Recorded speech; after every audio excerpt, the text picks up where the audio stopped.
Kama fi khabari muslim, kama fi khabari muslimin wa huwa tasi'u dzulhijjah, seperti halnya yang telah disampaikan di dalam kitab khabar muslim atau kitab muslim, wa huwa tasi'u dzulhijjah, yaitu puasa Arafah tersebut dilaksanakan di tanggal 9 Dzulhijjah. Ini perlu digarisbawahi, Pak. Digarisbawahi, ditulis merah, dicetak tebal, miring, biar jelasnya. Puasa Arafah itu dilaksanakan 9 Dzulhijjah. Kenapa kok saya ulangi lagi seperti itu? Agar gak ribut seperti tahun kemarin, Pak. Tahun kemarin kan kita beda kalendernya dengan Arab Saudi, ya Pak. Sana sudah Arafah, sana sudah orang wukuf di padang Arafah. Kok sini belum puasa Arafah? Ribut kan? Kemudian banyak orang mengatakan puasa Arafah ya harus bareng dengan orang wukuf di padang Arafah. Kok di padang mahsyar?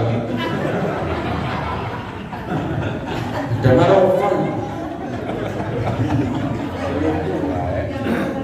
Merintih kan duluan.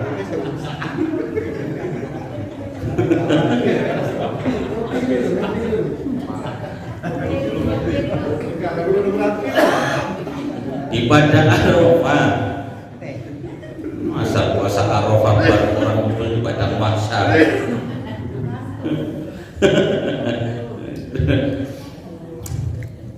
Memang kadang tuh jamaah macam-macam, ada yang mah itu. Jadi kemarin ribut karena banyak yang beranggapan kalau ibadah puasa Arafah itu wajib bersamaan dengan orang wukuf di padang Arafah, karena namanya sama-sama Arafah. Lah kita perlu tahu, Pak Bu, perlu tahu hukumnya, perlu tahu penjelasannya, dan ilmu yang sesungguhnya, bukan hanya logika kita, bukan hanya nerka-nerka saja. Tapi sebenarnya ibadah puasa Arafah itu bagaimana? Apakah harus bersamaan dengan orang wukuf di padang Arafah atau tidak? Tidak, Pak. Sekali lagi, tidak. Ya kalau pas kalendernya itu nepasi sama, ya berarti puasa Arafahnya bareng orang wukuf di padang Arafah.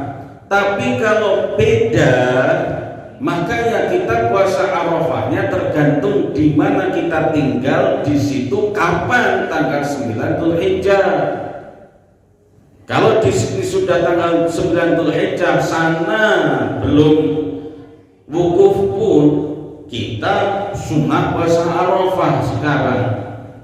Sana lagi wukuf di padang Arafah orang haji, kita masih tanggal 8, ya belum disunahkan puasa Arafah karena kita saat ini belum tanggal 9 Dzulhijjah. Kurang yakin lagi? Masih ragu?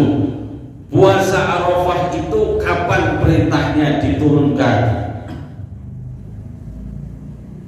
Turun perintah puasa Arafah itu bersamaan dengan turun perintah untuk puasa Ramadan.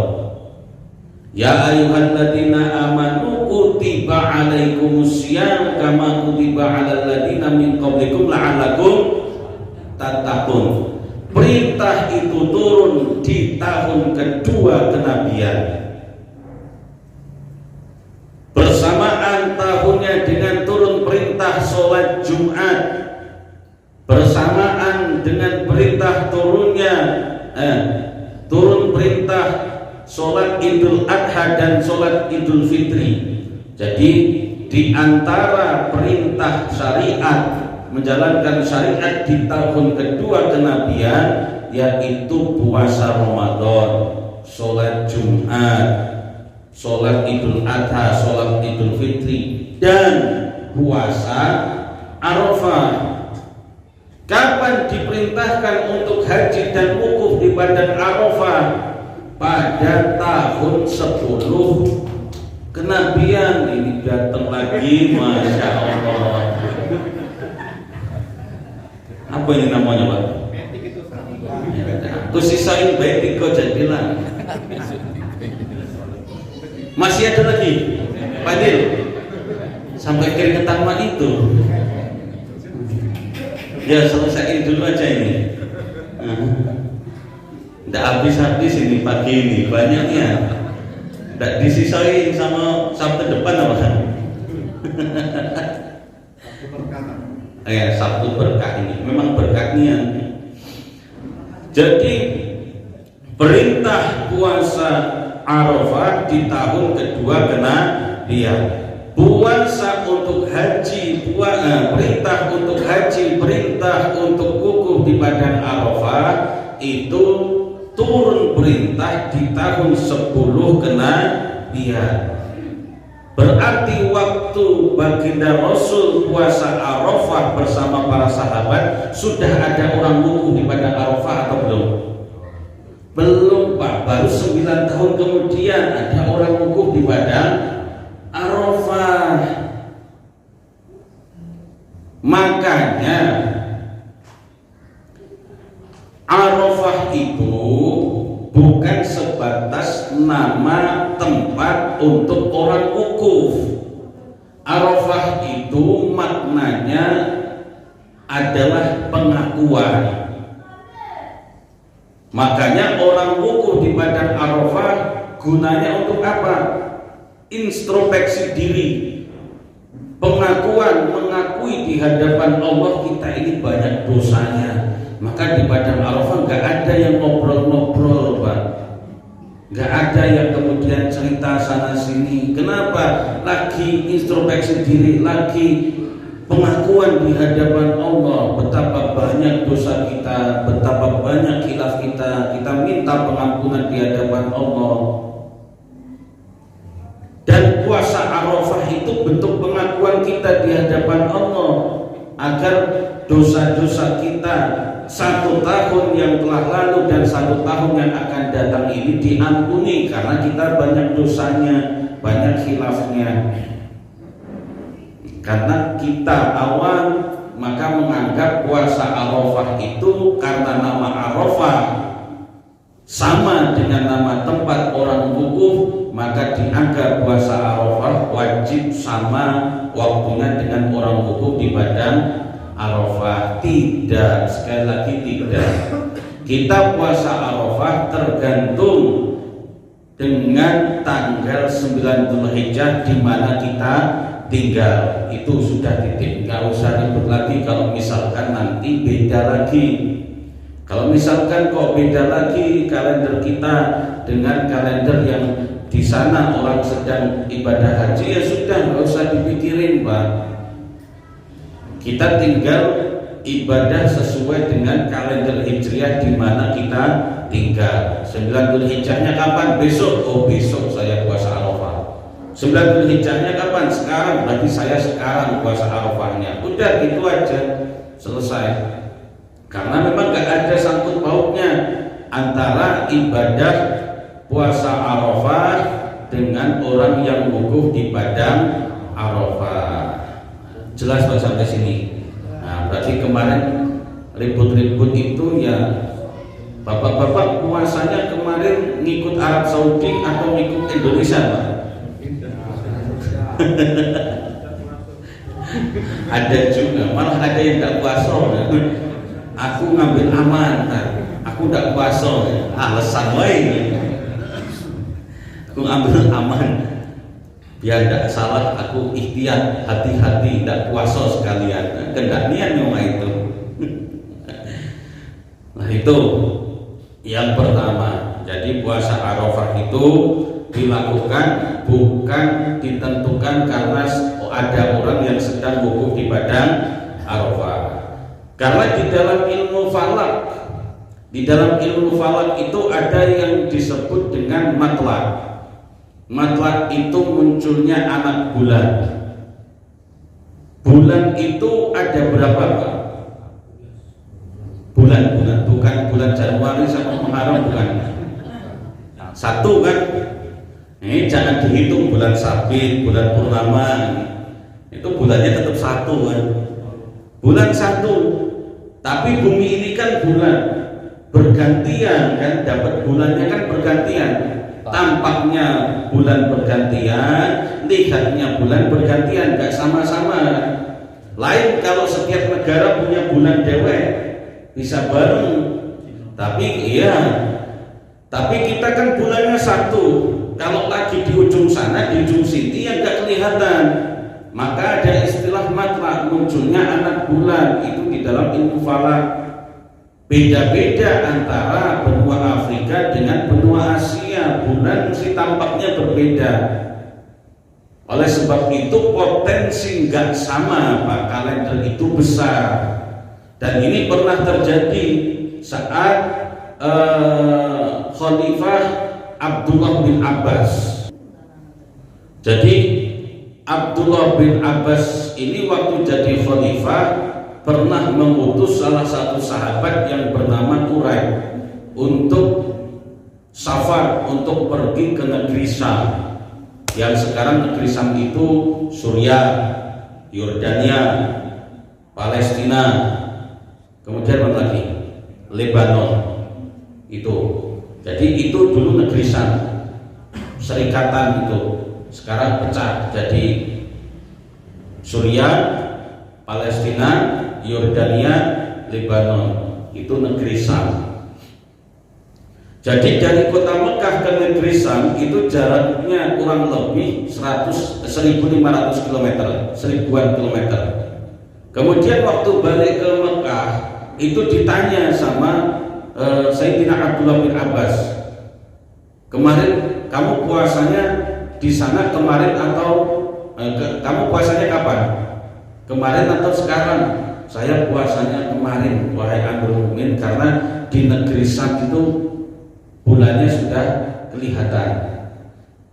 Ini juga menjadi dalil, Pak. Kalau kita belajar ilmu falak, jarak yang hanya 1000-an kilometer saja, matlak nampaknya bulan bisa beda. Antara Sumatera Selatan dengan Jawa Tengah yang jaraknya 1000-an kilometer saja bisa beda, Pak.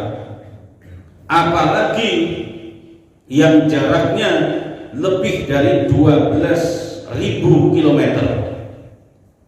Indonesia ke Arab Saudi itu kan jaraknya lebih dari 12.000 kilometer. Yang 1000 saja itu pernah terjadi perbedaan matlak. Apalagi yang jaraknya lebih dari 12.000 kilometer, tentunya potensi beda melihat matlak itu sangat besar. Oleh sebab itu tergantung matlak, tergantung munculnya anak bulan di negara masing-masing. Puasanya juga seperti itu, hari rayanya juga seperti itu. Lagi nih, Pak, tidak sarapan dulu Pak Abudin. Agak jatahnya buat aku ya. Iya. Iya. Sampai mana lah ini Pak? Matlak. Iya. Jarak. Ya, makanya perbedaan jarak itu bisa menimbulkan juga perbedaan matlak nampaknya anak bulan. Itu yang harus kita pahami bersama-sama. Ya, hari rayanya beda-beda ya wajar karena matlaknya beda-beda. Gini Pak, logika sederhana, bapak-bapak sholat duhurnya ikut waktu Mekah atau ikut sini? Selama ini ibadah sholat itu kan ditentukan karena matahari, pergerakan matahari. Itu ikut waktu Indonesia atau ikut Arab Saudi? Lah iya Pak, itu logika sederhananya saja yang kita lakukan sehari-hari. Gak mungkin kemudian bapak-bapak diajak sholat duhur, ayo KRI sholat duhur gitu ke masjid. Nggak, akulah sholat duhur tadi. Di mana? Di Mekah. Karena jaraknya kan 4 jam kan. Sana dulu baru kita. Kalau kita sholat duhur misalkan jam 12, berarti Mekah jam 11, 10, 98, jam 8. Berarti Mekah masih jam 8. Hah? Kita dulu ya. Nah, kita dulu berarti ya kita dulu benar. Ya kita dulu itu. Tadi kan duluan di ini, apa duluan di Arab. Duluan kita. Ya pokoknya itulah. Ibaratnya ya. Ngambil aman. Ya maksudnya kalau misalkan kita itu sholat duhur, berarti di Mekah itu baru jam berapa? Baru jam 8 kan gitu. Belum waktunya sholat duhur. Kalau mau sholat duhur ikut Mekah ya aja, kan gitu ya. Makanya kita ibadah sehari-hari gak mungkin sholat ikut waktu Mekah. Walaupun ada live streamingnya di TV sekarang itu, live streaming Mekah langsung. Kita waktu adzan berkumandang di sini nggak mungkin agak dulu Mekah belum adzan, nggak mungkin kan? Agak dulu aku belum nak sholat ngapa? Di Mekah belum adzan, aku sholatnya ikut Mekah wae. Nggak mungkin mah itu. Makanya masalah ini juga terangkat di dalam masalah penentuan bulan. Kita ya tergantung di mana kita tinggal.